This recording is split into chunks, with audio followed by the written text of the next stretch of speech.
दोनों सुंदर भूपट्टी गांव पहुंच गए। वाह मोटू, देखो कितनी हरियाली है। हाँ पतलू, खेत खलिहान कितने सुंदर हैं। हमारे गांव में आपका स्वागत है। सुनो सुनो, आज दौड़ प्रतियोगिता होगी।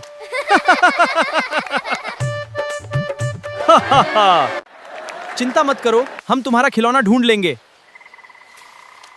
मोटू देखो।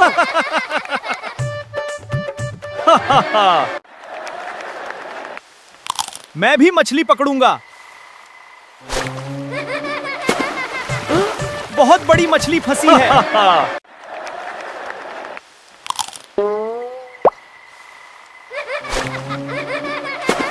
तुम मछली नहीं, इतिहास पकड़ लाए हो।